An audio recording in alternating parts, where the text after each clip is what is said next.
గతంలో మీకు సప్త శనివార వ్రతం, అర్జున కృత దుర్గాస్తుతి ఇలాంటి వీడియోలు చేసి ఇచ్చాను కదా. అది పారాయణ చేశాక, వ్రతం చేశాక చాలా మంది జీవితాలు మారేయి అని మీరు మెసేజ్లు చేస్తున్నారు. అది చూసి నాకు చాలా సంతోషంగా ఉంది. ఎందుకంటే డబ్బులు పోగొట్టుకోకుండా మీలో ఎవరైనా కర్మని కరిగించుకోగలిగితే నాకు అంతకన్నా సంతోషం ఇంకేది లేదు. అలాంటిది ఈరోజు వీడియోలో మహామహిమాన్వితమైన మహత్తరమైన ఒక వ్రతం ఎలా చేయాలి అని నేర్పిస్తా. దాన్నే సంకష్టహర చతుర్థి వ్రతము అంటారు. ప్రతి నెల కృష్ణపక్ష చతుర్థి వస్తుంది చూడండి, అంటే పౌర్ణమి వెళ్ళాక వచ్చే 4వ రోజు. ఆ రోజుని సంకష్టహర చతుర్థి అంటారు. సంకష్టం అంటే సమ్యక్ కష్టం, అంటే పెద్ద కష్టం అన్నమాట. అలాంటి ఏ కష్టం ఉన్నా సరే ఈ చతుర్థి వ్రతం చేయగలిగితే అవన్నీ ఎగిరిపోతాయి దెబ్బకి. అలా నేనే ఎంతో మంది జీవితాల్లో ఎన్నో తార్కాణాలు చూశాను. ఇంతకీ ఏమిటండి సంకష్టహర చతుర్థి అంటే? ఇప్పుడు గణపతికి 32 స్వరూపాలు ఉన్నాయి అని ముద్గల పురాణంలో చెప్పారు కదా.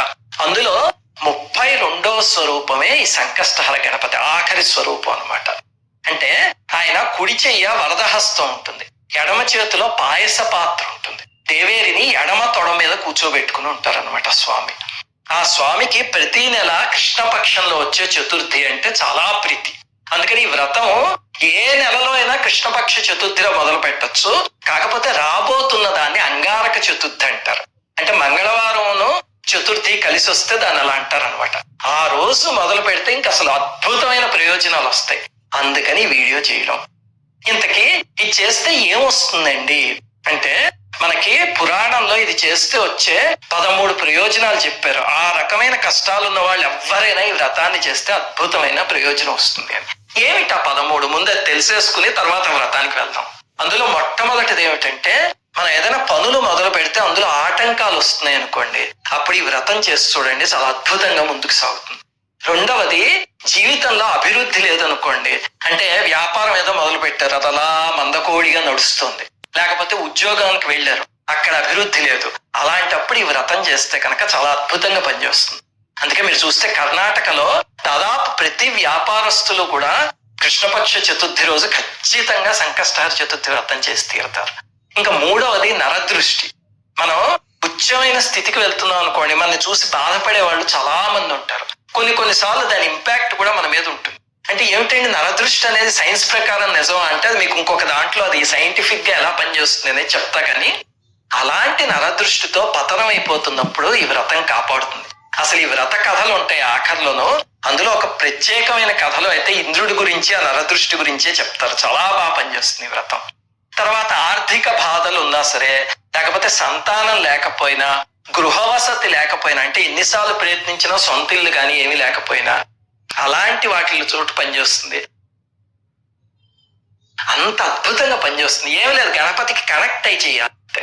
ఇంకా దీర్ఘకాలిక వ్యాధులున్నా, విద్యాభ్యాసం సరిగ్గా సాగకపోతే, పిల్లలకి చదువు సరిగ్గా రావట్లేదు అనుకోండి, వాళ్ళు, శత్రుపీడ ఉన్నా, లేకపోతే పాడి పంటలు సరిగ్గా పండకపోయినా, రైతులు కానీ ఈ గణపతి విగ్రహాన్ని తీసుకువెళ్లి పొలంలో ఎక్కడైనా ఒక చోట పెట్టి ప్రతి సంకష్టహర చతుర్థి రోజు వ్రతం చేస్తే కనుక అద్భుతమైన ఫలితం వస్తుంది అని చెప్పారు పురాణాలు. అలాగే వివాహం కాకపోయినా, దంపతుల మధ్య సయోధ్య లేకపోయినా, లేకపోతే చేయని తప్పుకి అన్యాయంగా రాజదండన అనుభవిస్తున్నా, వీటిలో ఈ 13 ఏ కష్టం ఉన్నా సరే ఈ వ్రతం చేస్తే ఖచ్చితంగా తీరుతుంది అని పురాణంలో చెప్పారు. ఇంతకీ ఈ వ్రతాన్ని ఏ కులం వాళ్ళైనా చేయొచ్చు, స్త్రీలైనా, పురుషులైనా, చిన్నపిల్లలైనా, ఉపనయనం కాని వాళ్ళైనా, పూర్వ సువాసనలైనా, ఎవరైనా చేసుకోవచ్చు ఈ వ్రతాన్ని. అసలు ఒకసారి చేస్తేనే గొప్ప ప్రయోజనం ఇస్తుంది. అలా కాకుండా 12 సార్లు, అంటే సంవత్సరంలో ప్రతి నెల చేస్తూ 12 నెలలు చేస్తే ఒక సంవత్సరం పూర్తిగా, అప్పుడు ఈ వ్రతానికి సిద్ధి కలుగుతుంది అని చెప్పారు. అలాగే ఇంకో ముఖ్య విషయం, కొంతమంది తెలియక సంకష్ట చతుర్థి అని పిలుస్తూ ఉంటారు. ఎప్పుడు అలా పిలవకండి, అది తప్పుడు మాట. సంకష్టహర చతుర్థి అని పిలవాలన్నమాట. నేను ఈ వ్రతం గురించి ఎన్నో పుస్తకాలు చూసా, ఎంతో మంది చేస్తుంటే వెళ్ళి చూశాను, కానీ సమగ్రంగా ఎక్కడా లేదు. కొన్ని పుస్తకాల్లో కొన్ని వ్రత కథలు ఉంటాయి, కొన్ని ఉండవు. కొన్ని పుస్తకాల్లో ధ్యాన శ్లోకం ఉండదు, మిగతావన్నీ ఉంటాయి. అలా రకరకాలు ఉన్నాయి అనమాట. అందుకని వీడియోలో మీకు సంపూర్ణంగా దాని నియమాలు అన్ని కూడా నేర్పిస్తా. ఇప్పుడు మొట్టమొదటి ఈ వ్రతం చేయడానికి నియమాలు ఏమిటి, ఎలా చేయాలి అంటే, బహుళపక్ష చతుర్థి రోజు చేయాలి. ఆ రోజు చంద్రోదయం సమయానికి చతుర్థి తిథి ఉండాలన్నమాట. అంటే పొద్దున ఉండడం కాదు, చూసుకోండి క్యాలెండర్, సాయంత్రానికి ఉంటే అప్పుడు చెయ్యాలి. అది ఆ రోజు ఏం చేయాలండి అంటే తెల్లారిగట్టే లేచి చక్కగా మీరు స్నానం చేసే నీళ్లలో కొన్ని నల్ల నువ్వులు వేయండి. వేసి వాటితో స్నానం చేయాలి. చేశాక ఇంక మూడో నియమం ఏమిటి అంటే వచ్చి స్వామికి ముడుపు కట్టాలి ఉదయం పూట. అంటే ఈ వ్రతం సాయంత్రం చేయాలి, పొద్దున ముడుపు కట్టాలి. ఎలా కట్టాలి? ఒక ఎరుపు రంగు రవికల బట్ట తీసుకుని అందులో కొంచెం పసుపు కుంకుమ అవి చల్లి తర్వాత 3 దోసెళ్లతో అందులో బియ్యం వేయండి. వేసి తర్వాత ఎండు ఖర్జూరాలు 2, వక్కలు 2, దక్షిణ తాంబూలం అవన్నీ వేసి ఒక మూట కట్టి గణపతి దగ్గర పెట్టండి. అంటే విగ్రహం ఉంటే విగ్రహం కానీ ఫోటో ఉంటే ఫోటో కానీ ఏది లేకపోతే చిన్న ప్రింట్అవుట్ తీసుకోండి పర్లేదు. అక్కడ పెట్టి అప్పుడు ఆ గణపతికి 21 సార్లు ప్రదక్షిణం చేయండి. చేసి స్వామి ఈ రోజు ఈ ఫలానా కోరికతో చేస్తున్నాను, అందుకే ముడుపు కట్టుకుంటున్నాను, నా వ్రతం సవ్యంగా సాగేటట్టు చేసి నా కోరిక తీర్చు అని నమస్కారం చేసుకోండి. అప్పుడు 5వ నియమం ఏమిటంటే ఉదయం అంతా ఆహారం తీసుకోకూడదు. పాలు పళ్ళు అలాంటివి తీసుకోవచ్చు కానీ మామూలు ఆహారం తినకూడదు సాయంత్రం వ్రతం అయ్యేదాకా. అంటే వెంటనే మీకు అనుమానం వచ్చేస్తుంది, నాకు బీపీ షుగర్ ఉంది ఏం చెయ్యాలి? అలాంటివి ఉంటే తప్పకుండా తీసుకోండి. చిన్నపిల్లలు అనుకోండి తప్పకుండా తినండి. చెయ్యగలిగిన వాళ్ళైతే ఉపవాసం చేయండి. ఎందుకంటే ఉపవాసం అనేది మన బాడీకి కూడా చాలా మంచిది. అందుకే కొన్ని వ్రతాలకి తీసుకొచ్చి ఉపవాసాలతో ముడిపెట్టారు. ఇంకొక నియమం ఏమిటి అంటే ఆ రోజంతా మౌనంగా ఉండండి. మౌనంగా ఉండడం అంటే ఏమిటండి? మాట్లాడడం మానేయడమా? కాదు, అక్కర్లేనివి మాట్లాడకుండా ఉండటం. సామాన్యంగా చూడండి, మనకు అవకాశం దొరికితే వీడి గురించో వాడి గురించో మాట్లాడుకుంటూ వాడిని తిట్టుకుంటూ వీడిని తిట్టుకుంటూ ఉంటాం. అలాంటివి ఏవీ లేకుండా అవసరమైనవి మాత్రమే మాట్లాడుతూ మిగతా రోజంతా గణపతి ధ్యానంలో గడపండి. అప్పుడు సూర్యాస్తమయం అయ్యాక తలస్నానం చేసి దీపం వెలిగించి తోరాలు కట్టుకుని అప్పుడు ఈ వ్రతాన్ని ప్రారంభించండి. మళ్ళీ తర్వాత రోజు ఉదయం మామూలుగా దేవుడికి పూజ చేస్తాం కదా, అప్పటిదాకా తోరాలు తీయకూడదు, అప్పటిదాకా ఉంచుకోండి.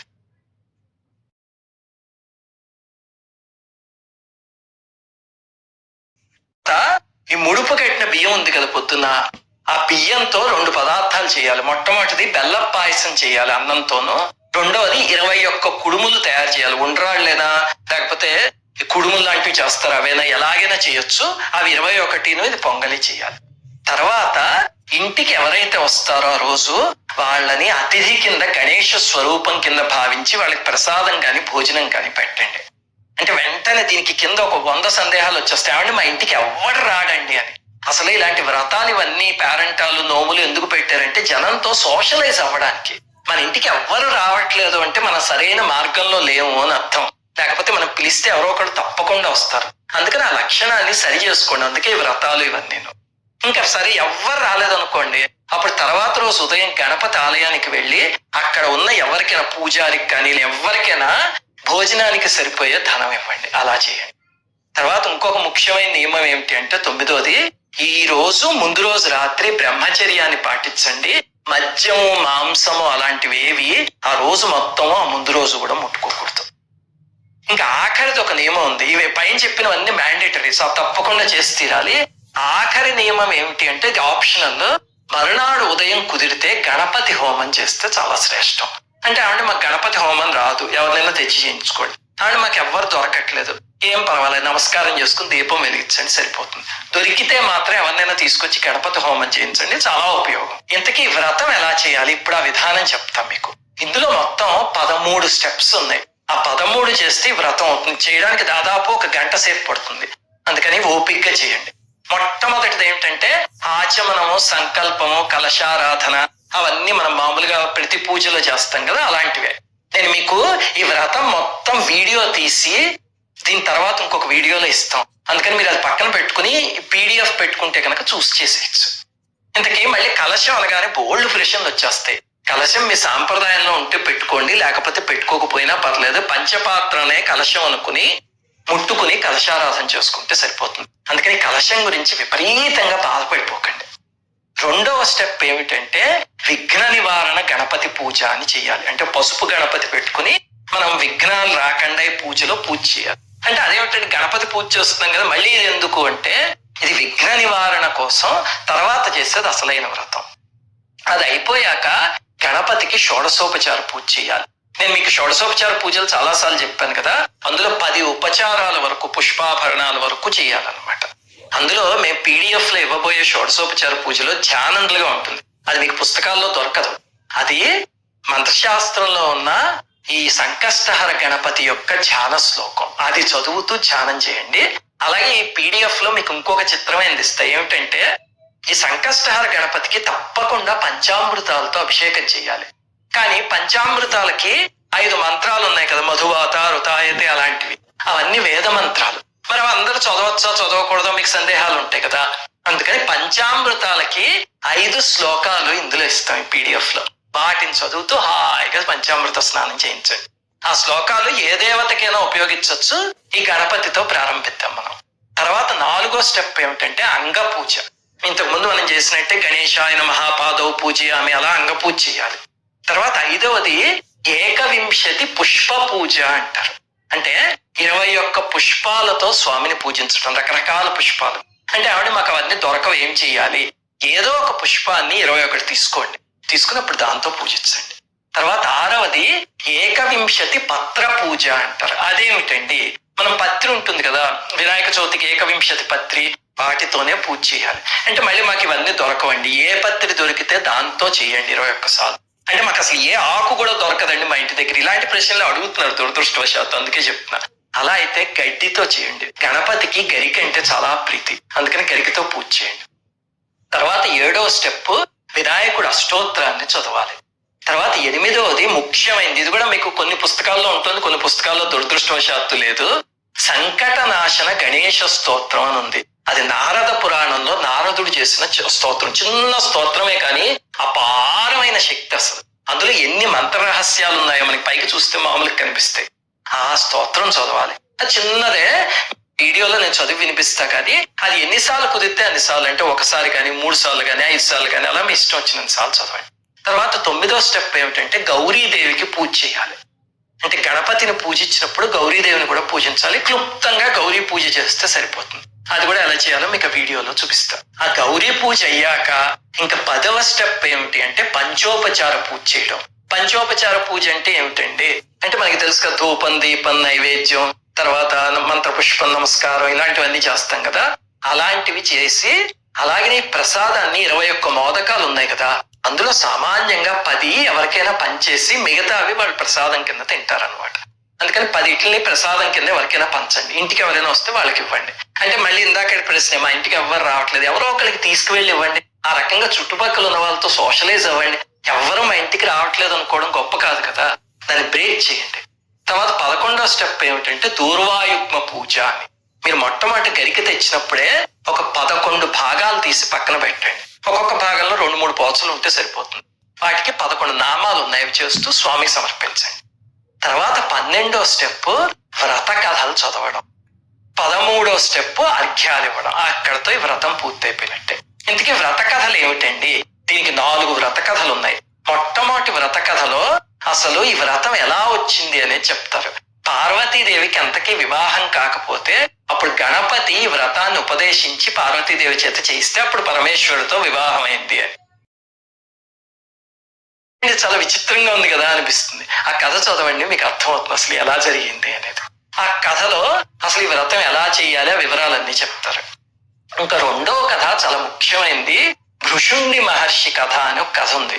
అదేమిటంటే ఆ మహర్షి తపస్సు చేసుకుంటుంటే నారదులు వారు వచ్చి చెప్తారు, నీ భార్య పిల్లలు అలాగే నీ తల్లిదండ్రులు వీళ్ళందరూ కుంభీపాక నరకంలో వేగుతున్నారు, నువ్వు ఇక్కడ హాయిగా తపస్సు చేసుకుంటున్నావు, నీకు జాలి లేదా?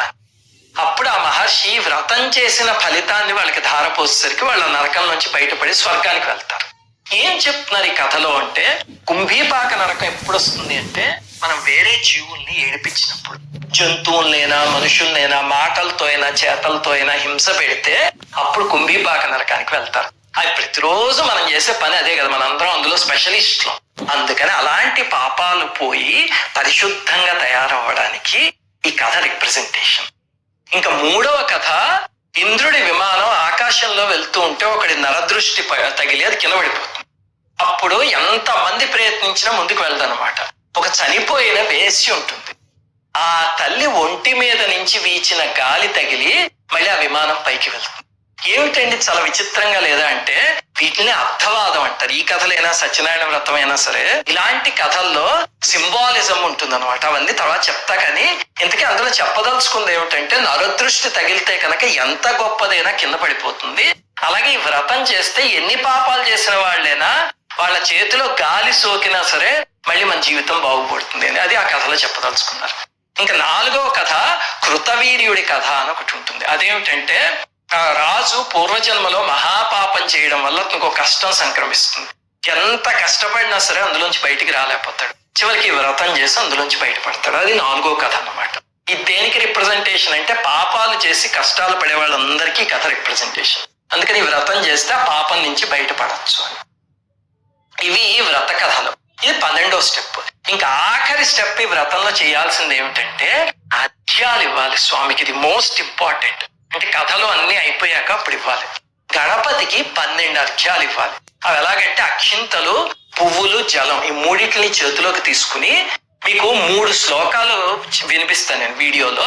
ఆ ఒక్కొక్క శ్లోకానికి 4 సార్లు అర్ఘ్యం ఇవ్వాలి. అంటే 4 × 3 12 టైమ్స్. అలాగనే చంద్రుడికి 3 సార్లు అర్ఘ్యం ఇవ్వాలి. ఎందుకంటే ఈ వ్రతానికి చంద్రుడికి సంబంధం ఉంది. అసలు గణపతి కథకి చంద్రుడికి సంబంధం ఏంటో మనకి తెలుసు కదా. అది 3 సార్లు ఇవ్వాలి. అది ఎలాగంటే వీలు ఉంటే కనుక ఆరు బయటికి వెళ్ళి చంద్రుణ్ణి చూస్తూ అప్పుడు బియ్యం కొంచెం తెల్లది, అక్షింతలు కాదు బియ్యం, అందులో ఆవు పాలు పోసి 3 సార్లు అర్ఘ్యం ఇవ్వండి. 3 శ్లోకాలు ఉన్నాయి. రోహిణీదేవికి చంద్రుడికి కలిపి ఇవ్వాలన్నమాట. ఇది వ్రతం చేసే పద్ధతి. ఈ వ్రతం ఎలా చేయాలి అనే వీడియో తొందరలో మేము చేసి పెడతాము. అది మీరు పక్కన పెట్టుకుని మీకు అసలు చూడడం చదవడం రాకపోయినా వీడియో పెట్టుకుంటే అందులో అన్ని చెప్పుంటాయి కాబట్టి మీరు హాయిగా చేసేసుకోవచ్చు. అలాగనే వ్రతం అనగానే మీకు బోలెడన్ని ప్రశ్నలు వచ్చేస్తాయి. అవన్నీ వీడియో కింద డిస్క్రిప్షన్ లో వాటికి ఆన్సర్లు ఉంటాయి. అలాగనే ఈ పూజ మొత్తం PDF రూపంలో ఉంటుంది. హాయిగా చూసుకుని ప్రింట్అవుట్ తీసి చేసుకోండి. మీ ప్రశ్నలకు సమాధానం అక్కడ వెతుక్కోండి. గణపతి దయ వల్ల మీ అందరి జీవితాల్లో ఉన్న కష్టాలన్నీ తొలగిపోయి అద్భుతమైన జీవితం మీకు కలగాలని